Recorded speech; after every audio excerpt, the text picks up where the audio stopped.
Eu me chamo Stephanie, eu tenho 22 anos atualmente. Eu trabalho com pré-vendas, moro com meus padrinhos. Eu morava antes com a minha bisavó, mas ela acabou falecendo com meus bisavós, né? E meu avô acabou falecendo em 2018. 2018? É. E minha avó ano passado. A minha rotina no dia a dia, eu acordo mega cedo, porque normalmente, como é muito corrido de noite, eu faço minha marmita pela manhã. Aí eu saio umas 7 horas da manhã assim pra ir trabalhar. Chego lá, como eu tenho 2 horas de almoço, eu aproveito esse tempo pra fazer inglês às vezes, dar uma lida, dar uma estudada pra ocupar um pouco a mente com coisas que não sejam do trabalho, né? Aí no fim da tarde, todos os dias eu volto a pé pra economizar um pouquinho, né? Porque eu tô planejando me mudar pra criar novos ares, não criar mais essa rotina. Eu chego em casa, janto e já tomo um banho e já tô indo dormir, porque chego muito cansada, porque meu trabalho é muita correria e tudo mais.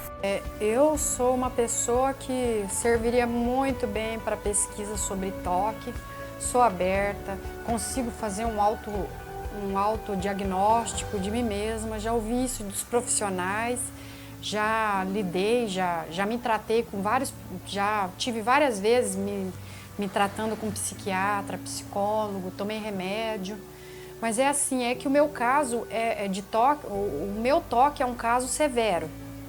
E nada, circunstância alguma na minha vida colaborou ao contrário. Quer dizer, vamos dizer assim, vamos colocar assim, as circunstâncias, tudo na minha vida colaborou para que isso fosse tivesse só pioras, complicações. Não tive colaboração no tratamento, não tive qualidade de vida.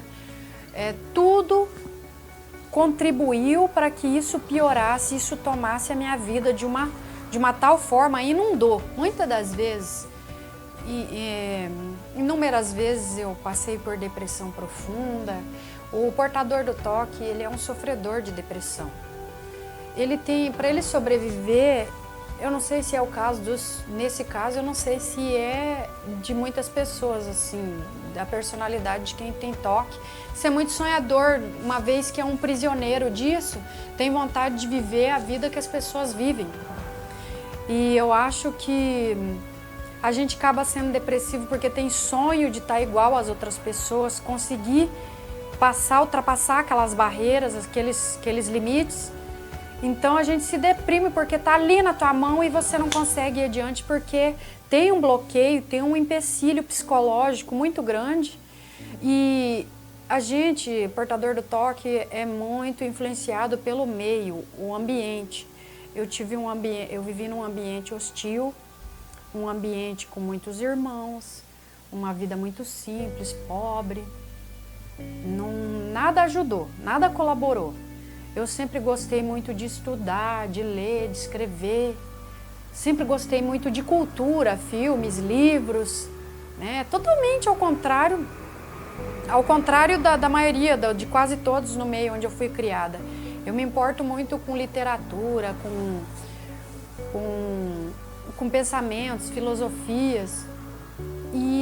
E esse meio de não gostar dessas coisas, de pessoas sensíveis, pessoas que se importam com o belo da vida, que se importa tanto por causa de ter sofrido já bastante com essa limitação, então quer alcançar aquele mundo mais suave, aquele mundo mais sofisticado, aquele mundo de mais altruísmo, de mais educação, vamos dizer, mais tolerância, né?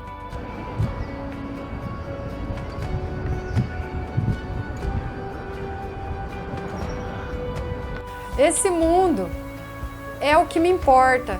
Caso contrário, não importa viver para mim se eu não atinjo esse nível de vida. E tudo que uma pessoa que tem toque não precisa é de um ambiente hostil. Intolerância, má vontade. E assim, eu digo para quem percebe alguém na família que tem toque, essa pessoa tenha boa vontade com essa pessoa que tem toque, criança principalmente, porque isso começa muito Na infância, não adianta negar, você observe as manias, os costumes de uma criança, ele fica teimoso com aquilo, ele não tem consciência do que está acontecendo com ele mantém aquelas atitudes e o que a família tende a fazer, uma vez que não tem muita informação, não tem muita cultura, muito conhecimento, tende a ter uma intolerância, uma revolta daquela postura daquela criança, aquele adolescente até adulto que seja, por causa da obsessão, a repetição da coisa.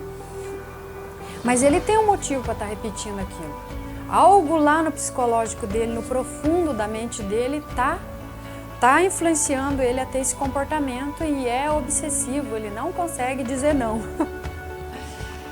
Assim, se trate, quem tem o início, fala assim, não, é controlável, é superável, é só mania, mas uma vez que você não consegue abrir mão de parar, de viver isso, de ter essas atitudes, você deve procurar tratamento no início. Quando eu tive depressão e muita crise de ansiedade, minha avó era viva ainda. E teve um dia que eu cheguei em casa, eu tava com meu melhor amigo, cheguei em casa com muita dor de cabeça. E aí eu resolvi tomar um remédio que se tornou 27 comprimidos. E quem me achou no banheiro foi meu padrinho, que ele viu a luz acesa lá e ele era tipo umas meia-noite. E obviamente todo mundo tava dormindo, né? Você morar com um idoso. E aí ele me achou no banheiro, me levou no hospital. Eu só lembro de escutar minha avó perguntando, tipo, o que tá acontecendo? O que tá acontecendo? E o coitado respondendo que tava com cólica, que eu tava com cólica. E aí a gente foi pro hospital, passei a madrugada lá inteira fazendo aquelas limpezas que eles fazem na gente. E aí, umas 9h30 da manhã, a minha mãe foi me buscar lá no hospital e eu achando, né, que ia pra casa, né, diretamente pra minha casa. Daí fui de ambulância até a Porto Seguro, que é a clínica que eu fiquei.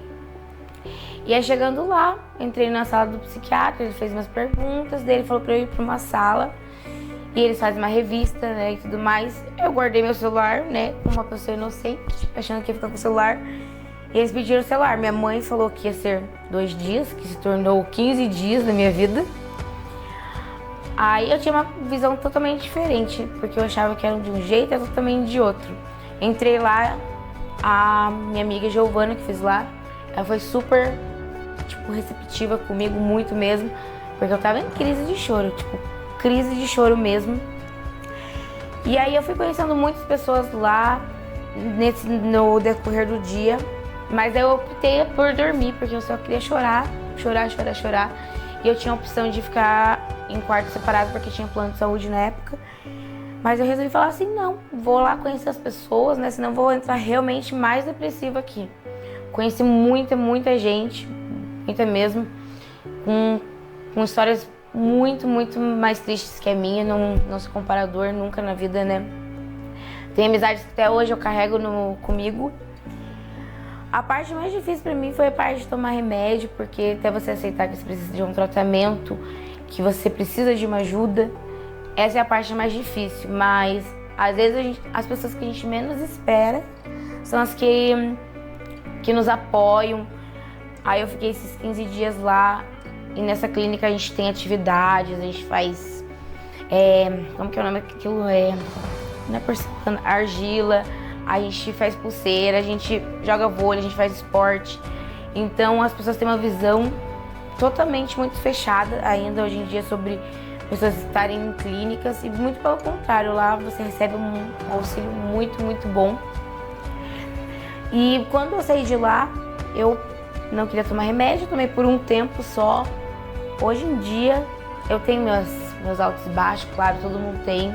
Ainda mais por causa da morte da minha avó, que me abalou, tipo, muito mesmo. Não no dia, mas no decorrer da vida, assim. E hoje eu tento o máximo, assim, evitar tomar remédio, tudo mais calmante. Eu opto por fazer yoga no meu dia a dia, por como que fala, terapias holísticas, né? E isso tem me ajudado muito mesmo. Mas, nossa, admiro quem faz o tratamento certinho. Minha mãe, principalmente, é uma pessoa muito depressiva. Ela fez sempre o tratamento dela. E hoje em dia eu considero Às vezes que eu tenho a minha vida muito melhor, né, do que antes, porque antes eu tava bem difícil, eu tive muita crise de ansiedade. Hoje em dia eu tomo meus chazinhos, dou um jeito pra tentar relaxar, pra não ter pensamentos ruins. E isso, hoje em dia eu sou grata porque eu consegui um emprego muito bom. Tenho pessoas que sempre me apoiam quando tô triste. Às vezes eu tô quieta até no meu trabalho, as pessoas falam assim, meu Deus, a Stephanie tá quieta. Então eu tenho o maior suporte da minha vida hoje em dia. Aí a maior lição que eu levei disso tudo foi que todo mundo tem seus altos e baixos e nenhum sofrimento é igual. Às vezes a gente compara, a gente fala, ai, fulana tá fazendo drama, mas não, às vezes o problema é dela ali, a gente não sabe o quão dói dentro dela, então a gente tem que dar muito suporte para esse tipo de pessoas e que o suporte é tudo.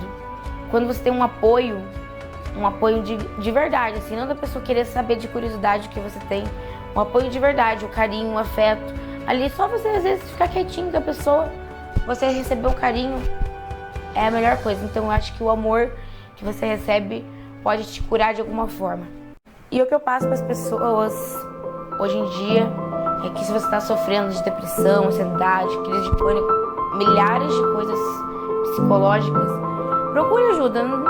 Não ligue, pergunte para um, pergunte para o outro, peça uma opinião, peça uma ajuda, porque quando você se sente sozinho, você acaba tornando todos os sentimentos ruins só pra você, e isso vai te afundando de uma forma, porque a mente ela deixa a gente louca mesmo, mas peça ajuda, vá atrás, caminhe, faça esporte, faça alguma coisa com a sua mente.